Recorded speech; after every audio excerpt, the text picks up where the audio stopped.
We are taught to be resilient, to tough it out, to bend, but never break. But what happens when the pressure isn't external? What happens when the storm is inside your own mind? This is where the battle line is drawn. This is the complex, often invisible relationship between mental illness and coping mechanisms. It's the story of how our minds try to save us, even when that salvation comes at a cost. In the context of mental illness like anxiety, depression, or PTSD, our reaction to distress is rarely simple. We can categorize these reactions into two broad, crucial camps. First, we have adaptive coping. These are strategies that reduce stress while tackling the root cause or constructively processing the emotion. This isn't just happiness, it's the structured, functional repair of our mental architecture. Examples include cognitive reframing, changing how we think about a problem, setting boundaries, seeking genuine connection and support. Then, there is maladaptive coping. These provide relief, yes, but it is temporary. It's an immediate fix that ignores the long-term architectural integrity of your mental health. This often looks like avoidance, substance use, or isolation. It feels like safety in the moment. But it is a safety that ultimately keeps you trapped in the illness. As behavioral scientists, we must differentiate between two related, but fundamentally different, processes. Defense mechanisms versus coping mechanisms. Defense mechanisms are unconscious and automatic. This is the brain's built-in, ancient software. When trauma or extreme stress occurs, the mind employs strategies like denial, regression, or displacement.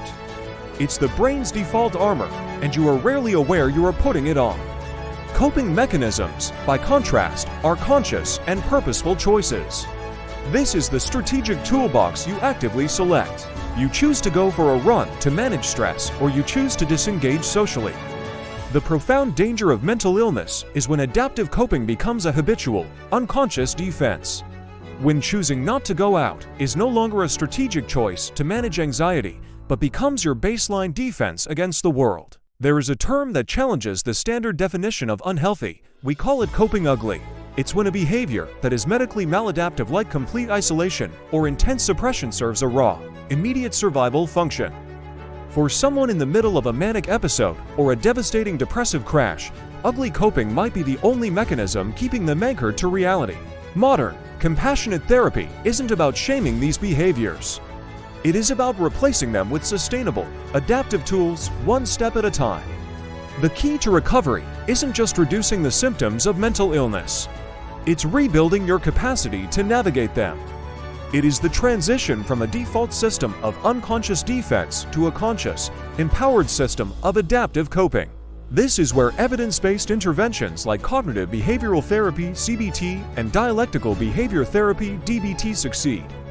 They give us the tools to break the loops of negative thought that drive poor choices. They build distress tolerance, teaching us how to experience an emotion without immediately reacting to it. But the ultimate goal is self-efficacy, the bone-deep belief that you possess the resources to manage your internal world. Mental illness may change the terrain. It may introduce shadows and storms you never expected. But understanding the difference between defense and deliberate coping, between survival and recovery, is the first, essential step. Towards building a resilience that isn't just about enduring, but about mastering the journey back to yourself.